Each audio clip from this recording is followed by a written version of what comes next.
The sound of hoof beats echoed through the canyon as Bethany Grey clutched her tattered shawl tightly around her shoulders, watching her brother Thomas haggle with the weathered horse trader at the edge of their family's failing homestead. The Nevada sun beat down mercilessly in the summer of 1875, and the dust kicked up by the horses made it hard to breathe. But what truly stole Bethany's breath was overhearing Thomas's words. "She's young, strong, and can cook better than any woman in the territory. Worth at least 4 of your finest horses, I reckon." Bethany froze, her heart pounding against her ribs. She was 20 years old, and since their parents' death from fever last winter, Thomas had changed. The drought had withered their crops, and desperation had turned her once kind brother into a stranger she no longer recognized. "You can't sell a person, boy," the trader spat, though his eyes lingered on Bethany with calculation that made her skin crawl. "But I might be willing to take her as a wife and throw in 2 horses as a gesture." Bethany backed away slowly, her mind racing. Their nearest neighbor was 5 miles away. She had nowhere to run, no family to turn to. As she retreated toward the house to grab what few possessions she could, a movement caught her eye. A lone rider appeared on the ridge overlooking their property. The man sat tall on a magnificent black stallion, silhouetted against the harsh blue sky. He descended toward the homestead with unhurried confidence, his face shadowed beneath a wide-brimmed hat. Thomas and the trader paused their negotiation, turning to watch the approaching stranger. Bethany stood frozen, unsure if this newcomer meant salvation or further peril.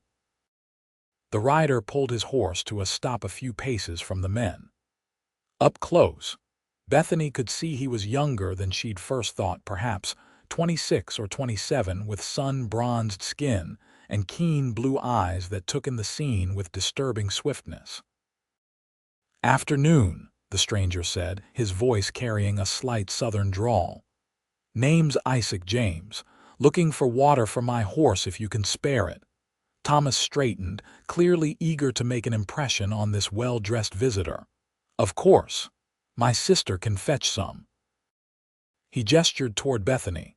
Those penetrating blue eyes turned to her, and something in them shifted. Isaac James tipped his hat slightly. "Much obliged, miss." As Bethany moved toward the well, she heard the trader resume his conversation with Thomas in lowered tones. She filled a bucket with water, trying to appear calm while her mind scrambled for escape. When she returned, Isaac James had dismounted and was leading his stallion to drink. "Your brother seems mighty interested in horse trading today," he commented quietly as she approached. Bethany glanced toward Thomas, who was still deep in conversation. "More than horses," she whispered before she could stop herself. The cowboy's eyes narrowed slightly. "That's so. She shouldn't trust a stranger, but desperation made her reckless. He's trying to sell me to that man for horses." Isaac James went still, his hand resting on his horse's neck. Then he straightened and looked directly at her. "He won't get the chance." The calm certainty in his voice nearly broke her composure. No one had stood up for her since her parents died. "You don't even know me," Bethany said. "Don't need to know you to know that's wrong," he replied, his voice still low but firm. "Got a plan to leave," she shook her head. "No money, no family, nowhere to go." Isaac considered this as he adjusted his horse's saddle. "I'm heading to Silver Creek, working for the Wilson Ranch. They're looking for help at the main house. Could be a place for you if you're willing to work hard." "Why would you help me?" "My ma raised me better than to look away when someone's in trouble." He glanced at the sun. "We'd need to leave soon." "Your brother doesn't strike me as the type to give up easy." Bethany's heart raced. Leave with a stranger or stay and face certain misery. The choice seemed clear, but fear held her in place. Before she could respond, Thomas called out, "Bethany, come here, girl. Mr. Johnson and I have something to discuss with you." Isaac James straightened. "Stay by me," he murmured, and she found herself moving to his side as Thomas and the trader approached. "Mr. James," Thomas began with false joviality, "we were just discussing a business arrangement that might interest you. My sister here needs a husband, and I'm in need of livestock to keep this farm going." Isaac's expression remained impassive. "Is that right? And what does the lady have to say about this arrangement?" Thomas waved dismissively. "Women don't have heads for business. I'm her guardian now." "She seems old enough to speak for herself," Isaac countered.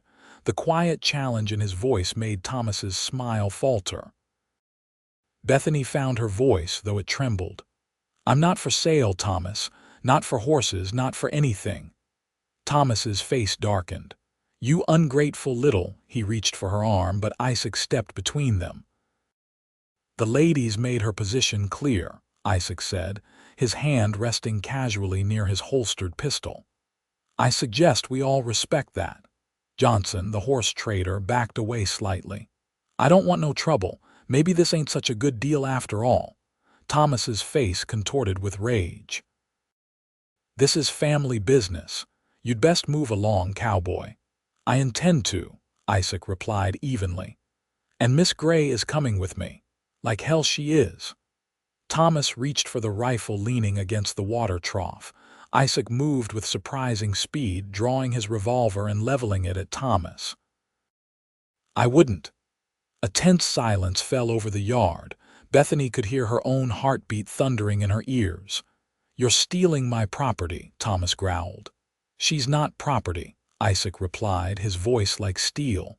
"And if you ever come looking for her, remember I rarely miss what I aim at." He kept his gun trained on Thomas as he backed toward his horse. "Miss Grey, if you're coming, now's the time." Bethany didn't hesitate. She ran into the house, grabbed the small bundle of belongings she'd already prepared and the locket containing a lock of her mother's hair. Within minutes, she was back outside. Isaac held out his hand. "Can you ride?" She nodded, taking his hand and allowing him to help her onto his horse. She settled behind him, tentatively placing her hands at his waist. "This is kidnapping," Thomas shouted as they prepared to depart. "It's rescue," Isaac corrected, holstering his weapon. "And if you're smart, you'll count yourself lucky I don't report how you tried to sell a free woman in a free country." With that, he urged his horse forward, and they galloped away from the only home Bethany had ever known, leaving a cloud of dust and her brother's curses behind them. They rode hard for several miles, putting distance between themselves and the homestead. Bethany clung to Isaac's back, torn between terror at the unknown future ahead and relief at escaping her brother's treachery. As the sun began to sink toward the mountains, Isaac finally slowed their pace. "We'll need to make camp soon," he said over his shoulder. "You doing all right back there?" "Yes," she answered, though her body ached from the unaccustomed riding. "Thank you for what you did." He nodded but said nothing more until they reached a small creek flanked by cottonwoods. "This spot will do," he decided, dismounting and then helping Bethany down. Her legs nearly buckled when her feet touched the ground, and Isaac caught her arm to steady her. The brief contact sent an unexpected warmth through her, and she quickly stepped back. "Sorry," she murmured. "I haven't ridden much since I was a girl." "You did fine," he assured her, turning to unsaddle his horse. "Rest a bit while I set up camp." Bethany watched as he efficiently went about his tasks, unsaddling the stallion and setting up a small fire. His movements were precise, economical. He wasn't a large man, but there was a quiet strength in the way he carried himself.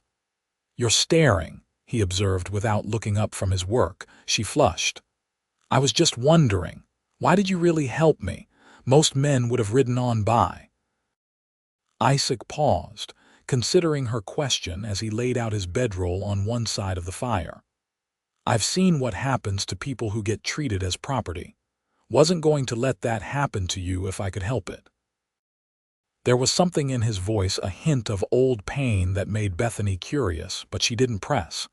Instead, she asked, "Is there really work at this Wilson ranch?" Isaac nodded. "Wilson's a good man. His wife runs the house and mentioned needing help. They'll treat you fair." "And what will you tell them about me?" "Whatever you want me to tell them." He pulled provisions from his saddlebags. "Your story is yours to share or keep." The simple respect in that statement nearly brought tears to her eyes. She looked away, blinking rapidly. "Hungry?" he asked, offering her jerky and hardtack. They ate in companionable silence as darkness fell around them. When they finished, Isaac said, "Take my bedroll, I'll keep watch for a while. You think Thomas might follow us?" "Don't think so, but better safe than sorry." He settled against a tree trunk, rifle across his lap. Bethany hesitated. "I can't take your bedroll while you sit up all night. You've had a harder day than me," he insisted. "Rest. We've got a long ride tomorrow." Too exhausted to argue, she lay down on the offered bedroll, watching the stars appear overhead. Despite the turmoil of the day, there was something peaceful about this moment, the gentle sound of the creek, the soft crackling of the fire, and the steady presence of the quiet cowboy keeping watch. "Isaac," she said softly, testing his name on her tongue. "Thank you again." He glanced over, firelight dancing across his features. "Get some sleep, Bethany." Somehow, hearing him speak her name made her feel safer than she had in months. She closed her eyes and drifted into an exhausted slumber. The next morning dawned crisp and clear. Bethany awoke to the smell of coffee and found Isaac already up, tending the small fire where a pot bubbled. "Morning," he greeted her. "Hope you like your coffee strong." She sat up, smoothing her tangled hair self-consciously. At this point, "I'd drink creek water if it had a hint of coffee in it." That earned her a small smile, the first she'd seen from him, and it transformed his face, softening the hard lines and making him look younger. "We should reach Silver Creek by nightfall if we make good time," he said, handing her a tin cup of steaming coffee. As they rode that day, Bethany learned more about Isaac James. He'd fought for the Union in the war despite his Virginia upbringing, which had estranged him from his family. After the war, he'd drifted west, working ranches from Texas to Montana before settling in Nevada a year ago. "What about you?" he asked as they stopped to rest the horse. "Always lived on that homestead, born and raised there," she confirmed. "My parents came west before I was born, looking for a fresh start. They worked hard to build something, but—" She trailed off, the loss still raw. "Thomas changed after they died. Started drinking, gambling. I think he blamed me for not being able to save them from the fever." "That's not fair to you," she shrugged. "Not much is fair out here, true enough." He helped her back onto the horse. "But that doesn't mean we shouldn't try to make it more so." They continued their journey, the landscape gradually changing as they traveled, sparse desert giving way to rolling hills dotted with sagebrush and juniper. By late afternoon, they caught sight of Silver Creek in the distance, a small settlement nestled in a green valley. "There it is," Isaac said. "Not much to look at, but it's a decent place." Bethany studied the cluster of buildings with a mixture of apprehension and hope. "What if they don't have work for me after all?" "Then we'll figure something else out," he promised. "One step at a time." The Wilson Ranch lay a mile outside town, a sprawling operation with a large main house, bunkhouse, barns, and corrals. As they approached, several ranch hands paused in their work to watch them arrive. "James is back," one called out, "and he's brought company." A broad-shouldered man with graying hair emerged from the barn, wiping his hands on a rag. He studied them with curious eyes as Isaac helped Bethany dismount. "Mr. Wilson," Isaac greeted him. "Hope you don't mind I've brought someone looking for work." Wilson looked Bethany over appraisingly but not unkindly. "That's so. Well, Martha's been complaining about needing help since Eliza left to get married. He extended a weathered hand to Bethany. Robert Wilson, miss. Welcome to Rocking W. Bethany Grey, sir. I'm grateful for the opportunity. Let's see what Martha says, Wilson replied, leading them toward the main house. Isaac, get yourself cleaned up. The boys missed your cooking while you were gone. Isaac nodded and turned to Bethany. You'll be all right, she squared her shoulders. I will, thank you for everything. He tipped his hat and led his horse toward the stables. Bethany watched him go, an unexpected tightness in her chest. Martha Wilson proved to be a plump, energetic woman with keen eyes that seemed to take Bethany's measure in an instant. After a brief interview in which Bethany demonstrated her knowledge of household tasks, Martha declared her hired. Room and board plus $2 a week, she announced. More if you prove yourself useful. We keep a Christian household here, Miss Grey. No drinking, no carousing, and no entertaining men in your quarters. Yes, madam, Bethany agreed quickly. Isaac said you needed a fresh start, Martha continued more gently. We all have stories out here. You're welcome to keep yours private if you wish. Bethany felt a rush of gratitude toward Isaac for not sharing her shameful family situation. Thank you, Mrs. Wilson. Martha, please. Now let me show you where you'll sleep. Her accommodations were small but clean, a corner room off the kitchen with a narrow bed, washstand, and hook for her clothes. After months of increasing tension in her brother's home, it felt like a sanctuary. That evening, Bethany helped Martha serve dinner to Mr. Wilson in the main house, then carried food to the bunkhouse for the ranch hands. Her heart quickened when she spotted Isaac among the men, but he merely nodded in acknowledgement as she served the meal. The days fell into a pattern. Bethany rose before dawn to help with breakfast, spent her days cleaning, mending, and assisting Martha with household tasks, and collapsed into bed each night exhausted but satisfied. The work was hard, but the Wilsons treated her fairly, and for the first time in months, she felt safe. She saw Isaac occasionally. He worked with the horses and sometimes went on cattle drives, but their interactions remained brief and cordial. Sometimes, she caught him watching her from across the yard or during meals, but he maintained a respectful distance that both relieved and disappointed her. 3 weeks after her arrival, Bethany was hanging laundry when Martha approached, wiping flour-covered hands on her apron. Robert's riding into town for supplies, Martha said. Thought you might want to go along, get some fabric for new dresses. Those old things you came with are about worn through. Bethany touched her faded calico dress self-consciously. I couldn't impose. Nonsense. I've been meaning to get you properly outfitted. Consider it an advance on your wages.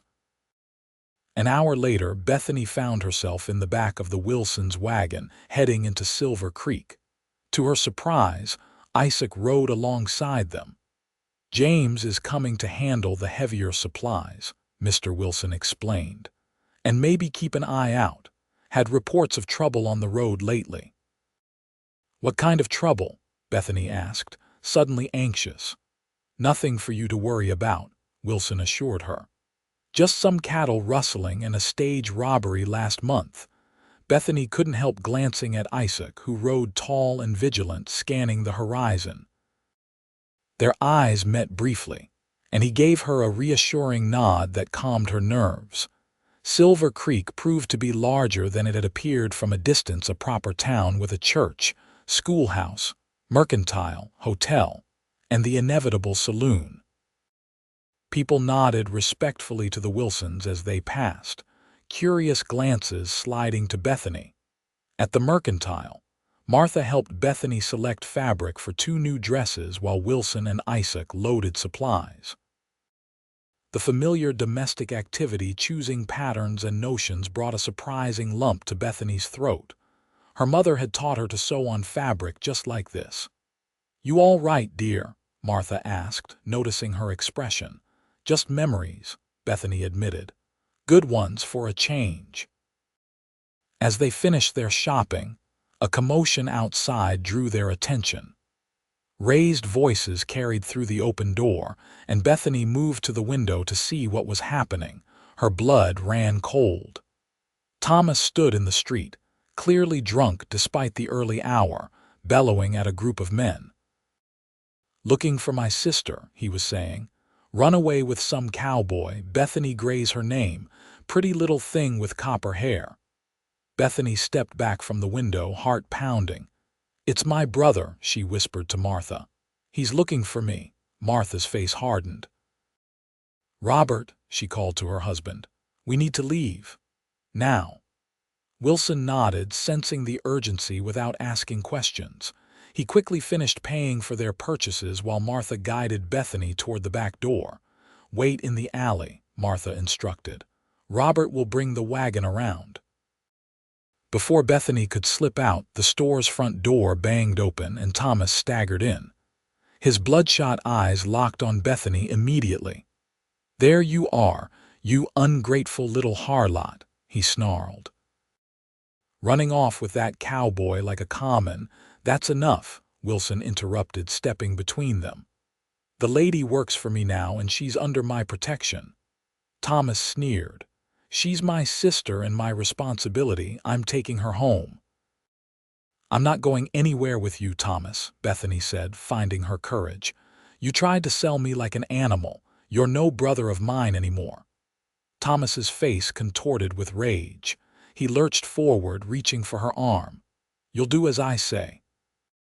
A strong hand caught his wrist before he could touch her. Isaac stood there, his expression calm but his eyes dangerous. "I believe I mentioned what would happen if you came looking for her," Isaac said quietly. Thomas tried to jerk away, but Isaac's grip held firm. "You stole what's mine." "She belongs to herself," Isaac countered. "Now, I'm giving you one chance to walk away, get on your horse, and forget you ever had a sister. Otherwise, I'll have the sheriff lock you up for attempted human trafficking." The store had gone silent, customers and the shopkeeper watching the confrontation with wide eyes. "You can't prove nothing," Thomas blustered, but Bethany saw fear creeping into his expression. "5 witnesses saw you try to sell your sister to Johnson for horses," Isaac stated. "I made sure to get their statements before we left. The federal marshal in Carson City has a copy." Bethany stared at Isaac in shock. He'd taken precautions she'd never even considered.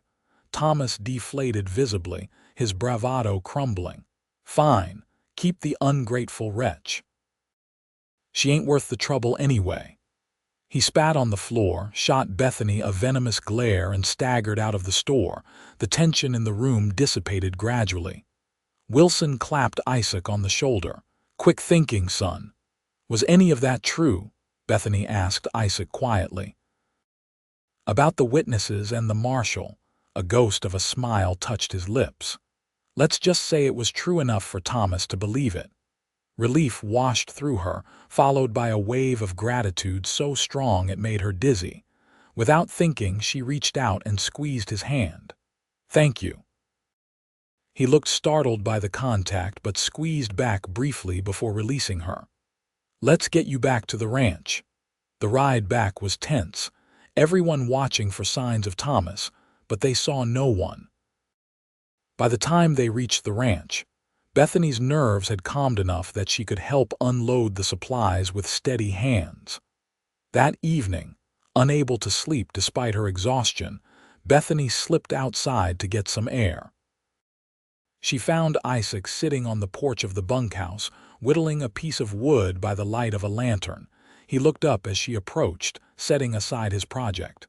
"Couldn't sleep?" "No." She sat beside him on the step, keeping a proper distance. "I keep thinking about Thomas showing up like that." "He won't be back," Isaac assured her. "Men like him are cowards at heart." They sat in companionable silence for a moment before Bethany gathered her courage. "Isaac, why did you really help me that day? The truth this time." He was quiet so long she thought he might not answer.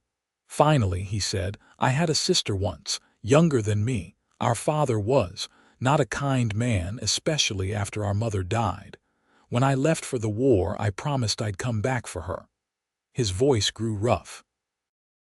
By the time I returned, he'd married her off to a man 3 times her age for a business advantage. She died in childbirth a year later. Bethany's throat tightened with emotion. I'm so sorry. I promised myself I'd never stand by again if I could help someone. He looked at her directly. When I saw what your brother was trying to do, I couldn't ride away. Impulsively, she reached out and touched his hand. Thank you for telling me. He nodded, his eyes holding hers in the lantern light. Something shifted in the air between them, a recognition, a possibility. Miss Grey, came Martha's voice from the main house doorway. It's getting late. Bethany pulled her hand back, heat rising to her cheeks. Yes, madam, coming. She stood, smoothing her skirts. Good night, Isaac. Good night, Bethany, he replied softly. As autumn painted the landscape with gold and crimson, Bethany settled deeper into life at the Wilson Ranch. Her new dresses fit well, and the regular meals had brought color back to her cheeks. Martha remarked more than once that she'd been a godsend, particularly when preparations began for the Harvest Festival in October. The festival was a major event for the scattered ranches and farms around Silver Creek. Everyone gathered in town for a day of contests, trading, and socializing, culminating in a dance in the evening. Bethany helped Martha prepare food for days beforehand, listening to stories about festivals past. You should wear your blue dress to the dance, Martha suggested as they kneaded bread dough side by side. It brings out your eyes. Bethany's hand stilled. I hadn't thought about attending the dance. Of course you'll attend, Martha said firmly. You've worked hard. You deserve some fun. I don't really know anyone except the ranch folk. All the more reason to go. Martha gave her a knowing look. Plenty of nice young men will be there. Time you started thinking about your future. Bethany ducked her head, focusing on the dough. She hadn't thought beyond survival since escaping Thomas. Unless, Martha continued casually, your heart's already spoken for. What? No, of course not. Martha's expression was skeptical. Well, Isaac cleans up quite nicely for these events from what I recall. Bethany felt her cheeks grow warm. Mrs. Wilson, Martha, dear, and don't bother denying it. I've seen how you look at him when you think no one's watching, and how he looks at you for that matter. He's been kind to me, that's all, Bethany insisted, though her heart beat faster. If you say so. Martha's smile was knowing. The day of the festival arrived crisp and clear. The Wilson Ranch contingent traveled into town together, wagons loaded with goods for trading and contributions for the community feast. Bethany rode in the back of Martha's wagon, her blue dress carefully packed for later. The town square had been transformed with bunting and harvest decorations. Stalls displayed everything from preserves to handcrafted furniture, while competitions for the best pie, strongest arm, and fastest horse drew cheering crowds. Bethany helped Martha set up their contribution to the communal tables, then received permission to explore the festival. She wandered through the stalls, admiring the craftsmanship of carved wooden toys and quilts with intricate patterns. At the shooting contest, she paused to watch. Isaac stood among the competitors, his stance relaxed as he waited his turn. When he stepped up to the line, he moved with fluid precision, hitting all 5 targets in rapid succession. The crowd applauded his marksmanship. As he collected his ribbon, his eyes found Bethany in the crowd. He made his way toward her, tucking the prize into his pocket. Enjoying the festival? He asked. Very much, she replied, suddenly conscious of how close they were standing. In the months since her arrival, they'd developed an easy friendship, though both seemed careful not to cross invisible boundaries. Congratulations on your win. Thanks. He glanced around at the bustling square. Would you like to walk for a bit? There's something I wanted to show you. Curiosity piqued, Bethany agreed. Isaac led her away from the crowds toward the edge of town, where a small creek meandered beneath cottonwood trees now dressed in autumn gold. It's beautiful, she breathed, taking in the peaceful scene. Thought you might like it. He hesitated, then added, reminds me of where we camped that first night. The memory hung between them, a moment when everything in her life had changed. I was so scared that night, she admitted. But I felt safe with you. Isaac's eyes softened. Bethany, there you are, Martha's voice interrupted whatever he had been about to say. The dance is starting soon. Bethany needs to change and Robert's looking for you, Isaac. The moment broken, they returned to town, parting ways with awkward smiles.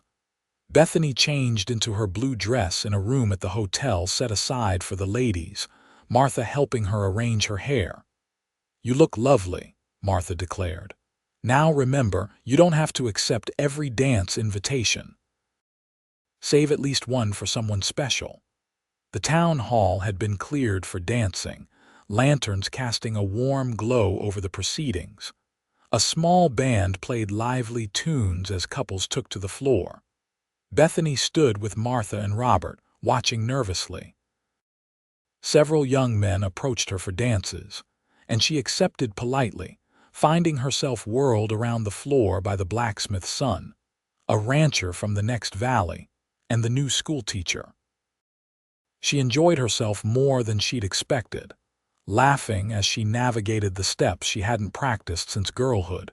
Between dances, she caught glimpses of Isaac.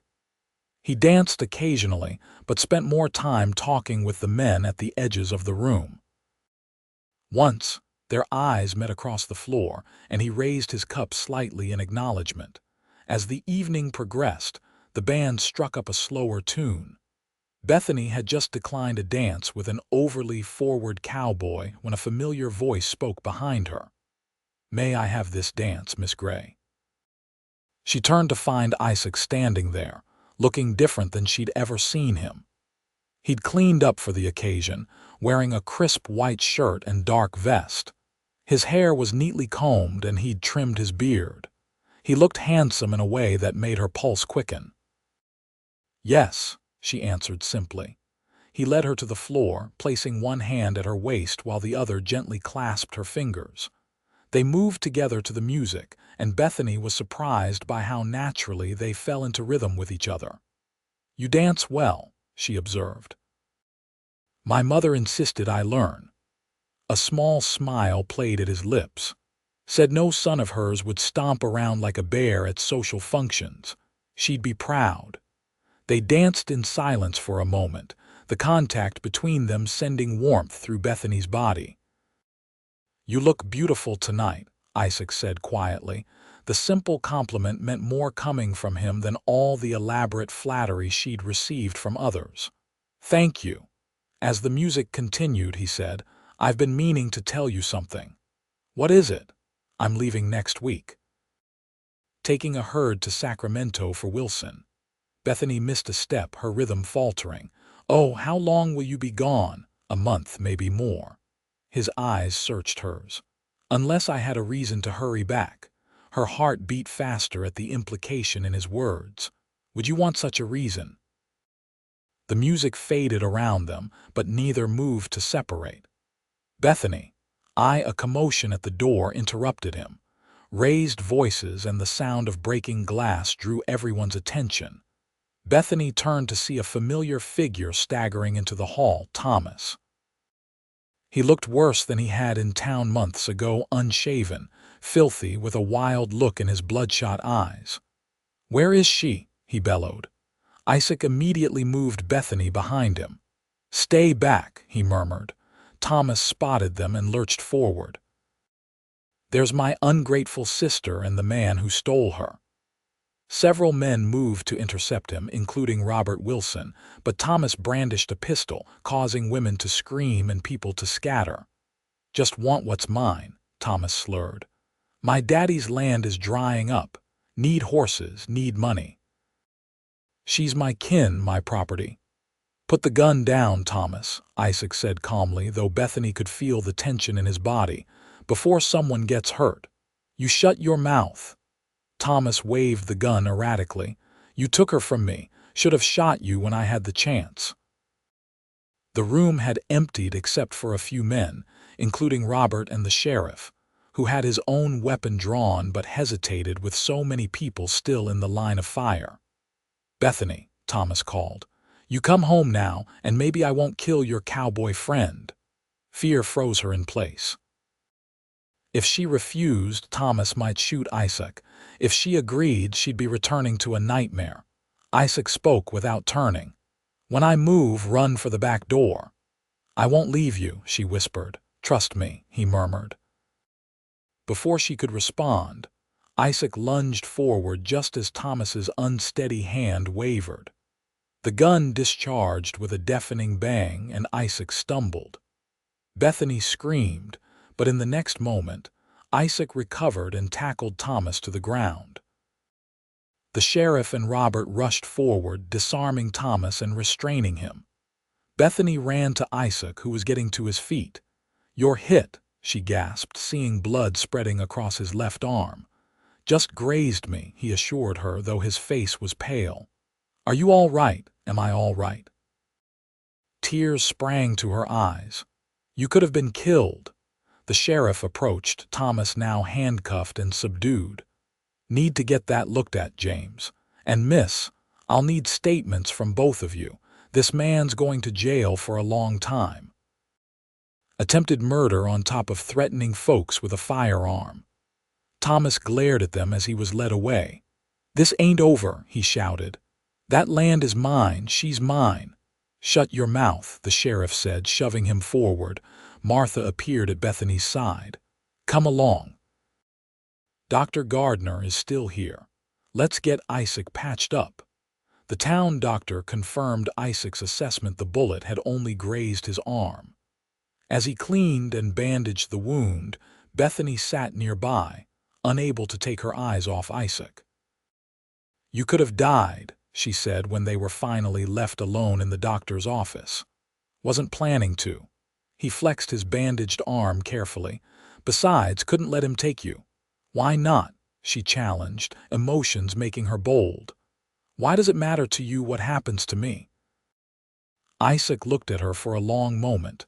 Then he stood, crossing to where she sat. Because I love you, Bethany Grey. Have since the moment you trusted me enough to climb on my horse and ride away with me, even though you had no reason to believe I was any better than your brother or that horse trader. The simple declaration stole her breath. Isaac, you don't need to say anything, he continued. I know you might not feel the same, and I know I don't have much to offer, but I wanted you to know before I leave for Sacramento. Bethany stood, closing the distance between them. I'm not letting you leave. Confusion flickered across his face. What? Not until you hear what I have to say. She took a deep breath. I love you too. I think I have since that first night by the creek when you gave me your bedroll and kept watch all night. Joy transformed his features. Tentatively, as if she might vanish if he moved too quickly, Isaac reached out to touch her cheek. Are you sure? I'm just a cowboy with not much more than my horse and saddle to my name. I'm sure. She covered his hand with hers. You gave me freedom when I had none. You gave me hope when I'd lost it. Those are worth more than any fortune. Slowly, giving her every chance to pull away, Isaac leaned down and pressed his lips to hers. The kiss was gentle at first, then deepened as Bethany responded, her hands finding his shoulders. When they finally parted, both breathless, Isaac rested his forehead against hers. Marry me, he whispered. Not today, not tomorrow, when I get back from Sacramento with enough money saved to start building something for us. Yes, she answered without hesitation.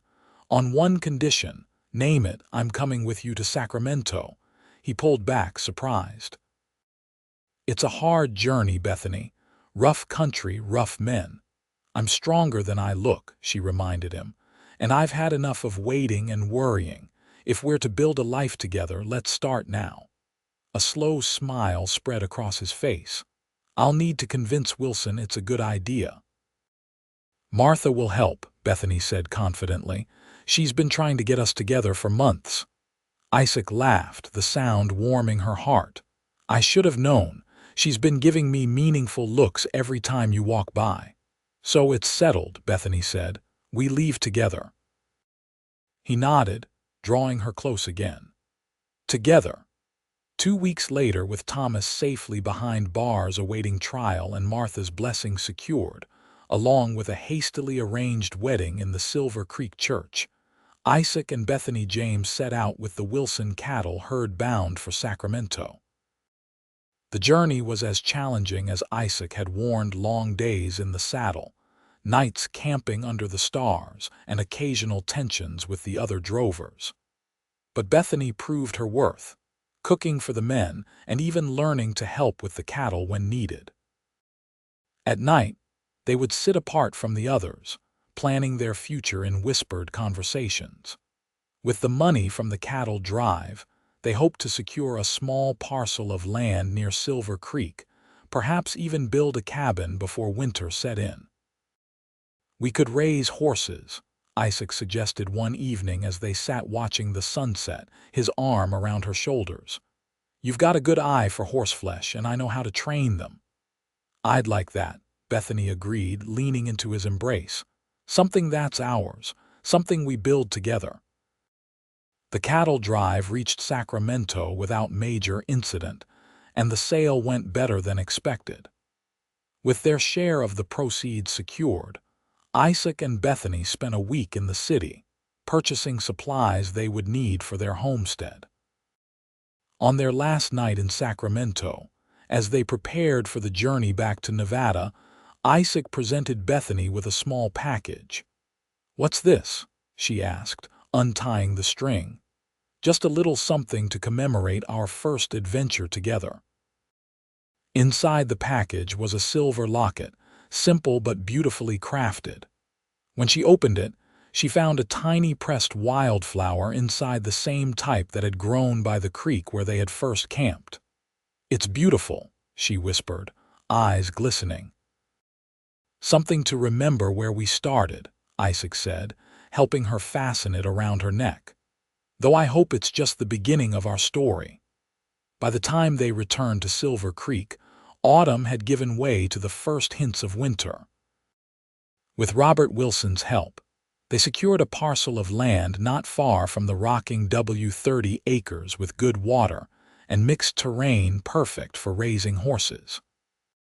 The community rallied around them as they built their cabin, the men raising the walls while the women prepared meals and offered advice on setting up a household. By the first snowfall, the small structure was complete, just 2 rooms, but solid and warm, with a stone fireplace and windows that caught the morning sun. Their first winter was hard but sweet. They huddled together through blizzards, learning each other's habits and dreams. Isaac taught Bethany to shoot and track, while she filled their home with small touches that transformed the cabin from a shelter to a home. Curtain sewn from fabric Martha gave them, a braided rug before the hearth, wildflowers pressed between pages of the family Bible that sat on their table. When spring arrived, they began building corrals and fences. Isaac traded work with neighboring ranches to secure their first breeding horses, a sturdy quarter-horse stallion, and 3 mares with good bloodlines. Bethany discovered a talent for gentling the wild mustangs Isaac occasionally brought home from the range. Word spread about their skill with horses, and by the following year, buyers were coming from as far as Carson City to purchase their stock. They reinvested most of their profits, adding to their herd and expanding their property. In their 3rd year, as summer painted the landscape gold again, Bethany sat on the porch of their now expanded home, watching Isaac work with a spirited colt in the corral. Her hand rested on the gentle swell of her belly, their first child due when the aspens turned gold. "That one's going to be a fine horse," Isaac said as he joined her on the porch, wiping sweat from his brow. "Reminds me of the stallion I was riding the day we met." "Storm," Bethany remembered, smiling, "your faithful companion. Second most faithful." He sat beside her, covering her hand on her belly with his. "How are you feeling today?" "Good, strong." She leaned against him. "Martha says the baby's positioned well, should be an easy birth." Isaac pressed a kiss to her temple. "I still can't believe it sometimes, all of this." He gestured to their home, the corrals filled with fine horses, the mountains beyond. "If I hadn't decided to stop for water that day, I think we would have found each other somehow," Bethany said. "Some things are meant to be. Like us. Exactly like us." She turned her face up for his kiss, thankful for the twist of fate that had brought a lone cowboy to her family's failing homestead on the very day she needed him most. As the sun set behind the mountains, painting the sky in brilliant orange and purple, Isaac and Bethany sat together on their porch, watching their horses graze in the distance. Their hands remained intertwined, a simple gold band on each of their fingers catching the fading light symbols of a promise kept, a freedom found, and a love that had saved them both. In the years that followed, their family grew to include 3 children, 2 boys and a girl, all with their father's blue eyes and their mother's determination. The James Ranch became known throughout the territory for its fine horses and warm hospitality. And though life on the frontier remained challenging, Bethany and Isaac faced each hardship together, their bond only strengthening with time. Sometimes, on quiet evenings when the children were asleep, they would sit by the fire and remember how their story began with a desperate young woman, a principled cowboy, and a simple declaration that changed everything. "He won't get the chance,"